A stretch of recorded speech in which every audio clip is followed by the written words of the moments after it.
Imagine the implications of a weapon with no visible trace, a weapon that could knock out tanks, ships, and planes as fast as the speed of light. The same technology with modifications could disorient and even tranquilize military personnel, rendering them virtually helpless in the battle zone. These are the new weapons of war we will examine in this series. For the past 40 years, the world has been riveted by the threat of nuclear war, and more recently by the prospect of space defenses using lasers and other modern technologies. But while both sides at the Geneva summit will be focusing on these matters, progress is being made in even newer weapons that could render any arms agreement relatively useless. Lightning is the most dramatic form of energy to be found in nature.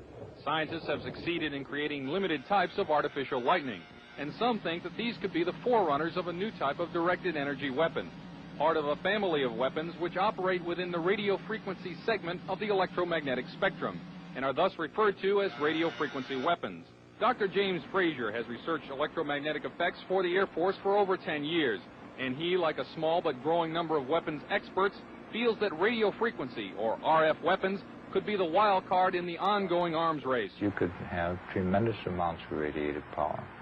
And what you did with that power then is a matter of engineering design and what your goal is.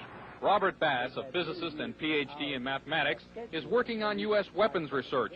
He says that the Soviets seem to be ahead in a number of areas, and especially in RF weapons. We are behind the Soviet Union in directed energy weapons based on 60 gigahertz microwave beams. Dr. Bass and others feel the most likely form of Soviet RF weaponry would be high-powered microwaves, similar to a focused, ultra-high-intensity radar beam. It would literally cook humans and knock out computers and electronic surveillance and communications gear. An operational RF weapon, relatively cheap and reusable, could devastate sophisticated and expensive war machinery. The $20 million F-16 fighter, for example, is totally controlled through electronic sensors and computers.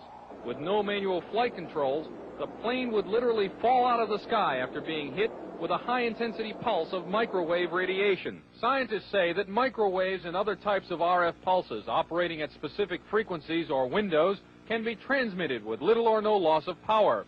Machines known as gyrotrons can produce the massive pulses needed to drive these devices, and it's believed that the Soviet Union has a 3 to 5 year lead in this technology. Over the past year, CNN has repeatedly asked the Department of Defense and the Air Force about radio frequency weapons. After much resistance, DoD finally said that the subject was too sensitive to discuss. In my next report, unexplained cloud-like phenomena which may be evidence of a Soviet breakthrough in RF technology. Chuck DeCaro, CNN Special Assignments.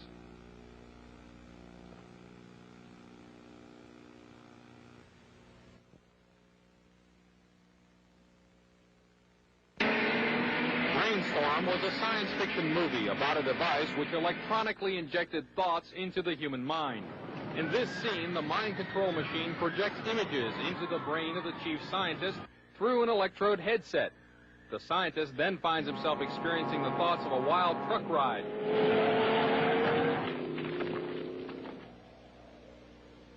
But even in this futuristic Hollywood tale, the subject still had to be connected to the machine by an electrode headset. That's remarkable. But not as remarkable as a real-life experiment where I was the subject of a prototype device designed to project images into the mind without electrodes. The prototype machine, developed from Soviet scientific data, could, according to some scientists, have a profound effect as a weapon of war. Electronic mind control research is not new. A scientific milestone in this area came in the 1960s, when Dr. Jose Delgado demonstrated remote control over a charging bull. By connecting a radio antenna to electrodes inserted into the bull's brain, Delgado proved that the animal's aggressive impulses could be thwarted by electronically manipulating the bull's muscle reflexes. Do you realize the fantastic possibilities if from the outside we could modify the inside? Could we give messages to the inside? But the beauty is that now we are not using electrodes. In recent years, Delgado has shown that the behavior of monkeys can be altered using low-power, pulsating magnetic fields. But in these experiments, there were no antenna implants. Any function in the brain, emotions, intellect, personality, well, could be perhaps modified by this non-invasive technology. Delgado's research has so far been limited to animals, but in the Soviet Union, a radio frequency, or RF device, has been used for over 30 years to manipulate the moods of mental patients. It's called a LIDA machine. It radiates pulses of radio frequency energy, as well as light, sound, and heat. The pulse rate is in the extremely low frequency range, between 0 and 100 pulses per second. Dr. Ross Adey is the top researcher at the Veterans Administration Hospital in Loma Linda, California. He has been investigating the effects of the LIDA machine. Now, what do the Soviets use this machine for? Well, they don't use it anymore. We should be very clear that this is a machine which is regarded by them as somewhat obsolete technologically. This scientist, who did not want his identity revealed, is employed by the U.S. government and has done secret RF weapons research. He believes that tests done with the LIDA and similar machines prove that humans are susceptible to remote alterations of mood and awareness. Certain kinds of weak electromagnetic signals work exactly like drugs. And so the promise is that anything you can do with drugs, you could do with the right electromagnetic signals. Apparently, there are specific sites involved, specific functions involved. It's a matter of matching up, just like it is with a pill or a drug, to cause and effect. You could have a cause and effect relationship between a magnetic field and a biological function. CNN enlisted the help of noted physicist Dr. Elizabeth Rauscher and electrical engineer Bill Van Bice to build and test an RF mine interference machine from data found in Soviet scientific literature. The machine itself was inexpensive and easy to construct, using parts from a consumer electronics store. It emits a weak magnetic field, pulsed at extremely low frequency. As the subject of the test, I was blindfolded, and my ears were blocked to prevent inadvertent clues as to what was happening. A magnetic probe was placed about 18 inches from my head. As the experiment began, 2 signal generators produced waveform patterns that were transmitted by the magnetic probe at about 1/1000th of the Earth's natural magnetic field strength. Describe anything that you see, if any. In the control room, Van Bice varied the waveforms being generated. In another room, I could see waveforms changing shape in my mind. Parabola just went by? Parabola just went by. Oh, yeah, I did. I just flipped the switch. Parabola? Uh-huh. All right. Well, let's see. Let's check this out. That's what happened. I flipped the switch. Okay. A spike right there. Spike. Right there. Tight spike. I dramatically changed the generator. I stepped it by 10 right here. And the intermix from the 2 generators was right where you said that you saw a spike. Van Bice says that when I failed to see any change, it was because he had not set the proper frequency and power levels. Later, I asked Van Bice what a weapon using this technology could do. Induce basically what would be considered hallucinations in people, direct them to do things against their so-called better judgment. How easy would it be to assemble a weapon from existing off-the-shelf parts? In 3 weeks, I could put together a weapon that would take care of a whole town. We showed the results of our test to Dr. Robert Becker, a 2-time Nobel nominee for his work in the biological effects of electromagnetism. This is a very significant experiment because it carries our understanding of how vision is actually performed a step further into the mystery. He said he thought the machine caused a disturbance in the brain's interpretation of vision, and as such could be used as a weapon. That kind of a disturbance in the visual system could markedly influence the operations of a fighter pilot, a helicopter pilot, or even a simple an aberration in the visual field as making everyone seeing double, or everyone having their visual field jitter like a poorly adjusted television screen. The effect of that upon the efficiency with which an Army, an Air Force, or a Navy would operate would be catastrophic. More about RF weapons in my next report. Chuck DeCaro, CNN, Special Assignments. Radio Shack parts that anybody can build, done in a laboratory.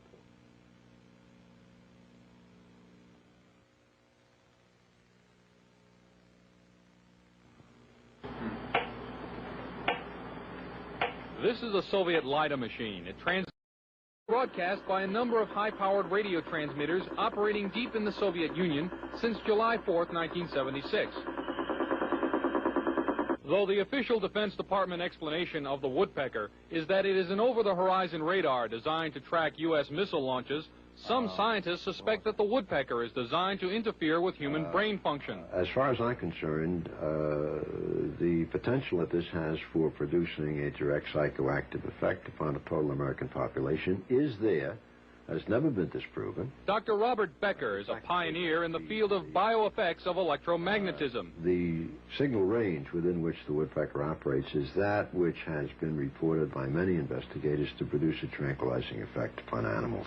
We are just incredibly sensitive to these magnetic stimuli. Dr. Bob Beck, a PhD in nuclear engineering, has done extensive research into electromagnetic effects on humans. The signal was permeating power grids in the United States. It was being picked up by power lines, re-radiated. It was coming into the homes on the light circuits. I was surprised after coming here that the influence of electromagnetic fields was almost completely ignored here. Dr. Larissa Valenskaya was heavily involved in Soviet electromagnetic research before being allowed to emigrate to the United States. She told CNN about Soviet research in electromagnetic effects. They demonstrated theoretically and also demonstrated experimentally that low frequency, low energy electromagnetic fields also can possess biological efficiency because any field not only carries energy but also carries information. She stated that the research was carried out on orders from the Soviet government. Of course, the military were extremely interested in this potential of remote influence. Is the United States military working in the field of electronic mind control? Officially, the Department of Defense will not comment because the subject area is, quote, too sensitive.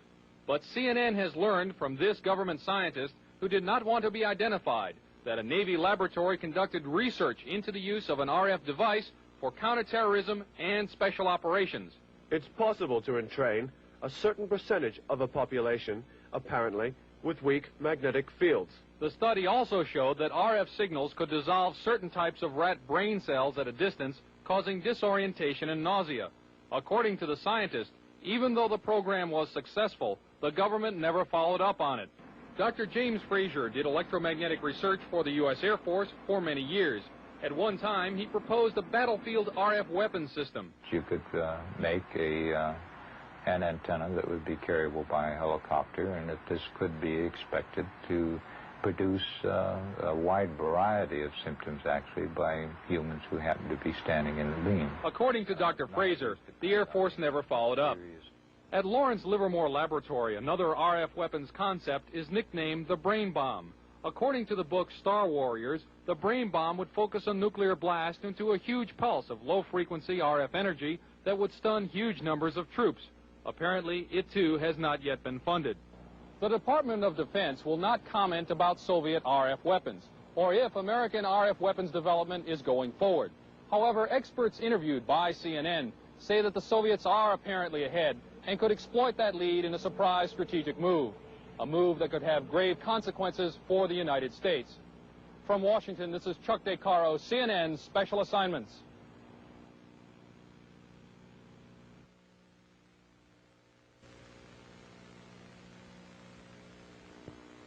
This is a Tesla coil. It was invented some 90 years ago, but now a growing number of experts in the United States feel that it may form the basis of a new generation of Soviet weapons. They are known as radio frequency, or RF weapons, because they operate in the radio frequency spectrum. Their existence is noted in this U.S. Department of Defense publication, which says the Soviets could use them to destroy components of missiles, to interfere with radar and other electronic systems, and even to alter human mind functions. The concept of RF weaponry was predicted at the turn of the century by Nikola Tesla, an American who had emigrated from Yugoslavia. He is best remembered as the man who invented alternating current electricity. In 1899, Tesla built this giant coil which produced 10 million volts of artificial lightning. From it, he theorized the possibility of death rays.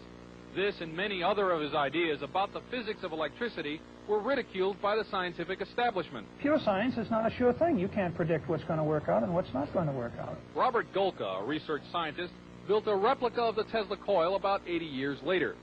Golka was trying to produce a phenomenon known as ball lightning. He also used the Tesla coil to conduct testing for the U.S. Air Force. What I was doing was setting in maybe 5-foot-long models of advanced fighter aircraft, and we would want to try to find out which part of the airplane was more vulnerable to lightning strikes, whether it was a wingtip or the canard where the pilot sat. These experiments could also demonstrate the effect of the electromagnetic pulse of a nuclear blast, and Golka says the effect of RF weapons as well. Golka thinks that Tesla's theory that electromagnetic power could be transmitted through the Earth and its atmosphere without wires is a key element in the Soviet Union's work on RF weapons. Tesla's novel weapons theories were generally ignored in the United States. Nikola Tesla died in 1943, and after the Second World War, all his papers and effects were shipped to his native Yugoslavia, where they were enshrined in a museum. Some say that that museum proved to be a gold mine for Soviet weapons scientists.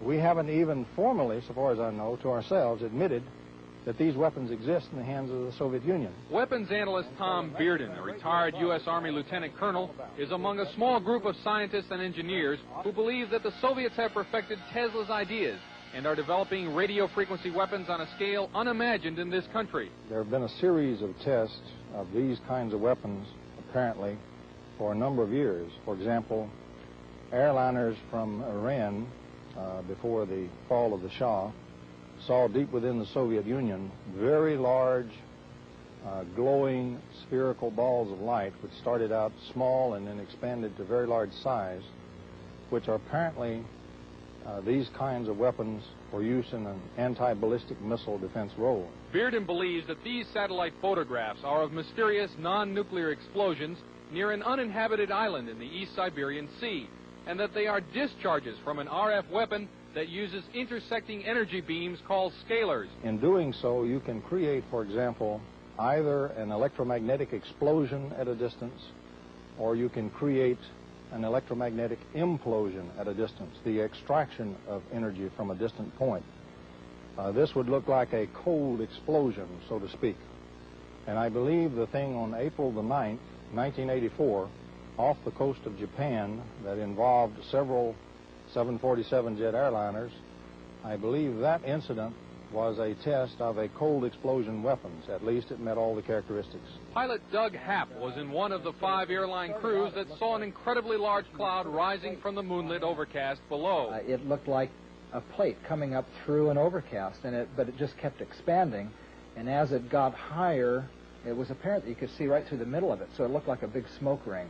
At the time that we first noticed this cloud, we weren't sure what to do, and we took no evasive action because we didn't know which way to go.